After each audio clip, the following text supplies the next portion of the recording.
They laughed. My own parents, Mom covering her mouth like it was some inside joke, Dad shaking his head in mock pity. $10. He whispered loud enough for the whole room to hear. I sat there frozen in a room full of smirks, my face burning, palms trembling. The lawyer had just read my name. That was it. To Dana Harper, $10. No explanation, no apology, just $10. I wasn't even surprised by the silence that followed, just the cruel chuckles of family, who had always made me feel like an afterthought. But then Mr. Whitaker, the attorney, cleared his throat. Actually, he said, adjusting his glasses, there's a private letter addressed only to Dana. The room fell dead silent, and for the first time in my life, I saw fear in my parents' eyes. They had no idea what was coming. Neither did I. I was born into a family where success was pre-planned before you could walk. The Harpers were not just wealthy, we were legacy. My grandfather built a manufacturing empire from the ground up, and my parents inherited it like royalty. Everything down to the color of our Christmas wrapping paper had rules. From a young age, it was clear I didn't fit. While my older brother Lucas had the poise of a future CEO by middle school, I was the kid hiding in the corner at family parties with a sketchbook. My mother called my paintings cute distractions. My father never looked at them at all. At 13, I saved for months to buy a secondhand camera. I spent weekends taking photos of rusted fences and kids on skateboards, anything that wasn't glossy and fake. When I showed my mom a black and white photo I was proud of, she blinked and said, "You look tired. Maybe less time outside." By high school, the divide was permanent. Lucas was groomed to be heir. I was tolerated. I remember overhearing my parents once after a board meeting. "She needs to wake up," my dad had said. "Dreams don't pay for legacy." "She's still young," my mother replied half-heartedly. "She'll fall in line eventually." I didn't. Instead, I applied to art school secretly. When the acceptance letter came in, I told them over dinner, "You want to study photos?"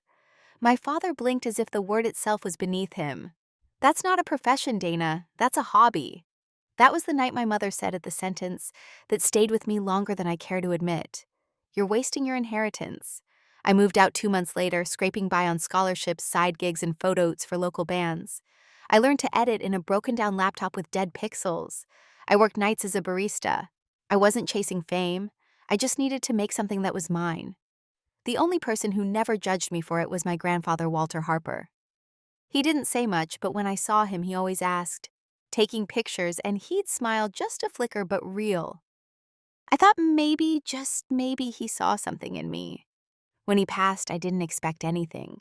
He hadn't been vocal about favoring me. He was old-school private, but I did expect respect. A photo, maybe a book, a letter, something that showed I hadn't been invisible. So when the lawyer read out my name to Dana Harper, I leave the sum of $10 and the room burst into laughter. I felt my ribs collapse inward. But maybe it wasn't a dismissal. Maybe it was a key. The last time I saw my grandfather alive was 3 weeks before he passed. It wasn't a planned visit. I had just wrapped up a photo shoot downtown and found myself standing in front of his brownstone. I hadn't seen him in over a year. Our family wasn't big on casual drop-ins, but something pulled me there. Maybe intuition, maybe desperation. I rang the bell expecting no answer. To my surprise, he opened the door himself, thinner than I remembered, slower, but his eyes still sharp. "Well," he said with a faint smirk, "a Harper who actually knocks." He invited me in without asking why I'd come. His house smelled like cedar and old books. Everything was in its place, just like always, the kind of space where time seemed to wait politely by the door. We sat in his study surrounded by leather chairs and dusty oil paintings of ancestors I'd never met. We didn't talk about the family. Instead, he asked about my photography. "What are you working on now?" he said, pouring tea from a silver pot like he always did. I hesitated. "A series called Invisible Homes. I'm photographing abandoned buildings, mostly in neighborhoods being torn down." He looked at me for a long moment. "What are you trying to say with them?" "That people matter," I said. "Even if the world forgets them," he gave the smallest nod. "That's dangerous work." "Why?" "Because you're telling the truth, and truth always costs more than people think." We sat in silence for a while after that. No small talk, no checking his watch. It was the most present I'd ever felt with someone in my family. As I got up to leave, he followed me to the door and reached into the drawer by the foyer. He pulled out a small battered film cam older than me, with chipped corners and a worn leather strap. "This was mine," he said, placing it in my hands. "Before I ever built a company, I carried this everywhere." I was stunned. "I didn't know you took photos." He didn't respond at first, just looked past me out the window. "I stopped," he said, "because some dreams don't survive the weight of inheritance." Then he looked at me, really looked. "Don't let them take your eye, Dana." He said, "That's your gift and your rebellion." That was the last thing he ever said to me. I stood outside afterward, camera in hand, wondering what he had meant by them. I thought he was warning me about the business. I didn't realize until much later he was warning me about the family. The will reading took place at a law office in Midtown's leak glass walls, marble floors, the kind of place where wealth speaks in whispers. I showed up in my best black dress, the one I wore to funerals and gallery openings. I even straightened my hair just to avoid another comment from my mother about looking unpolished. When I stepped into the conference room, the air turned thick with tension. My parents were already seated near the head of the table, perfectly poised, like this was some kind of board meeting. My brother Lucas gave me a nod, tight and empty. My mother didn't even turn her head. My father raised an eyebrow like he'd forgotten I was even in the will. The room filled quickly, cousins, in-laws, aunts, and uncles I hadn't seen in years, all of them with that same eager glint in their eyes. The scent of cologne leather and quiet competition hung in the air. Mr. Whitaker, the family lawyer, entered precisely at 10:00 a.m. with a thick file and a calm face that looked carved from granite. "Thank you all for coming," he said, taking his seat. "We're here to honor the last will and testament of Walter H. Harper." He began with the expected: a vacation home in Vermont to Aunt Lydia's stocks to various cousins, an antique gun collection to Lucas naturally. My mother received a necklace passed down from my grandmother. My father a portfolio of real estate holdings, and a handwritten letter I couldn't read from where I sat. I waited silent, folding my hands under the table to hide their trembling. Then Whitaker's eyes flicked to me, to Dana Harper. He said, pausing, "Walter leaves the sum of $10. The room paused just long enough for the words to settle like dust and then erupted. My father let out a loud puff of air, shaking his head. "Guess that's what rebellion gets you," he muttered. My mother actually laughed. A cousin leaned over and whispered, "Must have been one hell of a photograph." I felt the heat rising up my neck. I refused to cry, not here, not in front of them. I swallowed hard and nodded once. "Understood," I said quietly. It wasn't the money that hurt. It was the message. I had always known I was different, an outsider in my own bloodline. But hearing my name read like a footnote, hearing my own parents laugh like I was some kind of joke that was something else entirely. I wanted to get up and leave. I almost did. But then Mr. Whitaker cleared his throat. "There is one more thing," he said. And just like that, the room fell silent. Mr. Whitaker looked directly at me, then back down at his folder. "There is a private addendum," he said carefully, "meant only for Dana." That sentence dropped like a stone in the middle of the room. My father frowned. "What do you mean, private?" My mother shifted in her chair. "She already got what she was due," she said, flatly, still smug from the $10 announcement. Whitaker didn't flinch. "Mr. Harper left a sealed envelope in my custody. It contains instructions, and it is to be read in private. Dana, would you mind stepping into the adjoining office?" The room buzzed instantly. Murmurs, suspicions, sideways glances. My parents didn't even try to hide their irritation. Lucas looked confused, like he had missed something critical in the family memo. I stood slowly, heart pounding in my chest. I didn't make eye contact with anyone. As I followed Mr. Whitaker down the short hallway, I could feel every stare on my back. The air in the smaller room was cooler, quieter. My pulse was deafening. Mr. Whitaker closed the door gently behind us. On the desk in front of me sat a thick envelope, cream-colored, with my name written across the front in delicate cursive. I recognized the handwriting instantly. My grandfather's, "For you, Mr." Whitaker said softly. I picked it up with both hands. It felt heavier than it looked. I turned to him. Did you read it? He shook his head. I was instructed not to, but I was told to give you time. Take as long as you need. I nodded, my throat dry. He left the room without another word. I sat down slowly and ran my fingers along the wax seal. It was embossed with a small symbol, tiny camera. I let out a breath I hadn't realized I was holding, then cracked it open. There were several pages, all handwritten. The first words made my breath catch. My dearest Dana. The first paragraph was simple. He apologized for the scene in the main room, said he knew it had hurt, and that it was meant to. I needed them to show you who they really are when they thought you were powerless. As I kept reading, the world around me fell away. With each line, my grandfather unraveled a secret plan months in the making. The $10 inheritance was a decoy, a shield.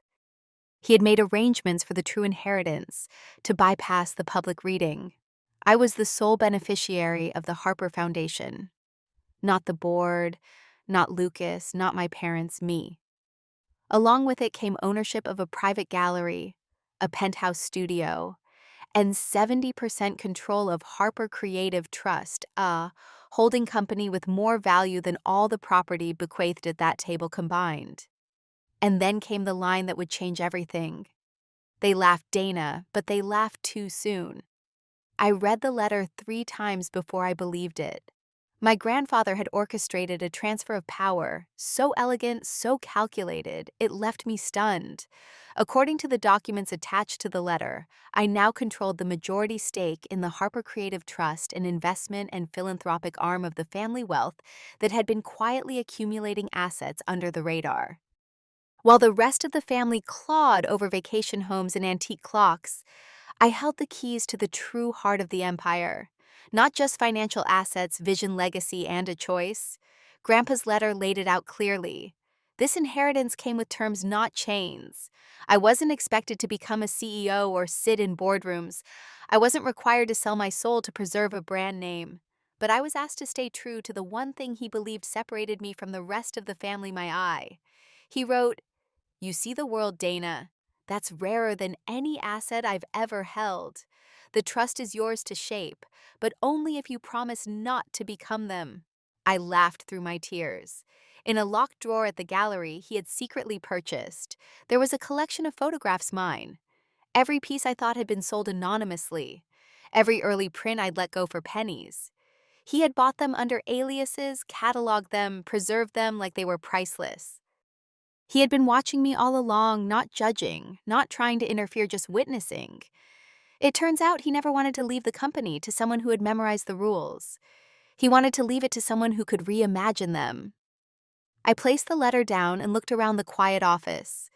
The walls were lined with books I had never noticed before. Business philosophy, photography, ethics.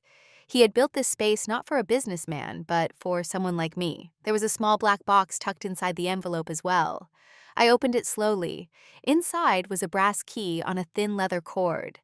A handwritten note underneath read, "Beacon Street, top floor, your new studio, your real inheritance." I stared at the key, overwhelmed. I had come here expecting nothing. Maybe a watch, a photograph, a few kind words if I was lucky. Instead, I had been given an entire future. But the craziest part, no one outside that room knew yet. In the conference room down the hall, my parents were still chuckling, still passing judgment, still believing they had watched me get what I deserved. They had no idea. And for now, I decided I wasn't going to tell them. Not yet. Let them laugh a little longer. I walked back into the conference room with the letter folded neatly in my purse, my expression unreadable. They were still talking. "Guess she'll frame that $10 check?" My father snorted. "Might be the most valuable thing she ever touches." Laughter from people who shared my blood. Lucas noticed me first. "Everything all right?" he asked, not out of concern, just curiosity. I nodded. "Just needed a moment," I replied calmly. I took my seat at the far end of the table again and watched them. Really watched. The way my mother toyed with the chain of her inherited necklace. The way my father leaned back like a man who had won something. The way Lucas scrolled his phone under the table. bored now that the excitement was over.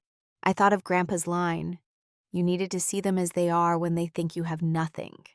He was right. This was the test, and now I had to decide how to pass it. Over the next few days, I kept my silence. I didn't return my parents' passive-aggressive texts. I didn't respond when Lucas sent me a screenshot of an online article about generational wealth with a winking emoji. Instead, I met with Mr. Whitaker and began the quiet process of transferring control of the Harper Creative Trust. I visited the Beacon Street penthouse. It was real sunlit, spacious, minimalist studio, a gallery, a home mine. And I spent hours going through the archive my grandfather had left. My photographs neatly preserved in matte black frames, each with a handwritten tag noting the date and location. Some of the pieces I'd completely forgotten about. But he hadn't. He had named the space the Harper Light Studio. It was like stepping into a parallel timeline where he had followed his dream of photography instead of building an empire. And now somehow I was walking the bridge between the two. But I couldn't stop thinking about what came next. What would I do with this power? What would they do when they found out? A part of me wanted revenge, wanted to drop the truth in the middle of their pristine dinner table and watch the color drain from their faces. But another part of me, better part I think, wanted something more lasting. Not just to prove them wrong, to prove me right, to build something from the gift I'd been given that couldn't be ignored or dismissed. That was how I would win. Silently, fully, creatively. 6 weeks later, the invitations went out. Elegant, minimal, and impossible to ignore. Harper Light Studio presents The Inheritance of Vision, a debut gallery event celebrating unseen perspectives. It wasn't just a gallery opening. It was a statement. The event was by invitation, only curated critics, art journalists, donors, and yes, my family. I sent theirs by certified mail. I waited. Lucas RSVP'd immediately, probably hoping for exposure. My mother texted a vague, "We'll see." My father said nothing, but I heard through Lucas that they planned to attend Curiosity Ego. Maybe just a need to supervise. Perfect. Opening night. The studio was glowing. Floor-to-ceiling prints lined the gallery. All mine. The earliest ones were raw, imperfect, my teenage experiments. Then the narrative evolved. Abandoned storefronts, shadows on alley walls, portraits of the overlooked. It was the story of my voice forming through light and silence. But the final room was what I was really waiting for. In the center, a plinth with a frame checked in crisp dollars behind glass lit like a masterpiece. Beside it, the plaque gifted to Dana Harper at the will reading of Walter H. Harper. Value priceless. Underneath a second line, sometimes the smallest inheritance is the greatest test. I timed their arrival perfectly. They entered the main hall mid-spec. A local art critic was speaking about how the collection reflected an artistic legacy of quiet resistance. Cameras clicked. People nodded. I could feel their confusion before they spoke a word. Lucas approached first. "This is all you?" he asked, glancing at a wall of black and white portraits. "Yes." His brow furrowed. "Since when do you run this place?" I smiled. "Since always." My mother stepped forward. She wore pearls and that pinched expression she used at fundraisers. "Dana," she said clearly, trying to sound gracious, "this is quite ambitious. Did someone sponsor this?" My voice stayed calm. No sponsors, just one believer. My father joined her, looking around with narrowed eyes. "Where did you get the money for all this?" I tilted my head. "That's not really the question you want to ask, is it?" He said nothing. Just then, Mr. Whitaker appeared beside me. He was holding a champagne flute and wearing a rare smile. "Shall we?" he asked. I nodded. We stepped to the small platform near the $10 exhibit. The room quieted. "Ladies and gentlemen," Whitaker began, "thank you for joining us tonight at Harper Light Studio, founded by and dedicated to the artistic vision of Dana Harper." Murmurs rippled through the crowd. Cameras lifted. It's also time we share a piece of the story many of you have not heard. As executive of Walter Harper's private estate, I'm honored to announce that Dana Harper is not only the founder of this studio, but also the sole beneficiary of the Harper Creative Trust. Gasps audible. I watched the color drain from my mother's face. Lucas blinked like he'd misheard. My father took half a step forward, then stopped. Whitaker continued. Mr. Harper believed that legacy should follow merit, not lineage. Dana's unwavering pursuit of creative truth, despite rejection and resistance, earned her not only his admiration, but his full support. He raised his glass to Dana Harper, the real heir. The applause was instant thunderous. But I didn't look at the crowd. I looked at them. My mother's lips were tight with disbelief. My father's fists clenched at his sides. Lucas looked stunned, unsure whether to be angry or impressed. I stepped down from the platform, walking straight toward them. "Why didn't you tell us?" my mother hissed. "Because you didn't ask," I said evenly. "You never asked what I was building. You only asked why I didn't fall in line." "We're still your family," she said. "And yet you laughed when I was humiliated," I replied. "That $10, you thought it was the full measure of my worth, and this," my father gestured around the gallery. "This was all some plan, a setup." "No, I said it was a mirror. You just didn't like what you saw." They said nothing. Because what could they say? I left them standing there and returned to the crowd. People who were curious, engaged, maybe even proud. People who saw me not as a failure, but as a creator. And in that moment, surrounded by my work, my grandfather's faith and the truth made visible, I finally felt like I had inherited something far greater than money. I had inherited the power to define myself. I didn't go home that night. I stayed at the penthouse my grandfather left me. After the gallery emptied and the buzz faded, I stood alone in the top-floor studio, barefoot on hardwood, surrounded by my own photographs. Outside the windows, the city pulsed with quiet light, but inside, it was still reverent. On the desk sat the $10 check, no longer tucked away in shame, tucked. I'd reframed it after the show, placing it beside a photograph of my grandfather looking out a train window, the same one I'd taken years ago, when no one else noticed him quietly watching the world pass by. It wasn't just inheritance. It was a reminder. He hadn't left me money to save me. He left it to free me. In the weeks that followed, I finalized plans to expand the Harper Light Studio into a residency program for young artists from underserved communities.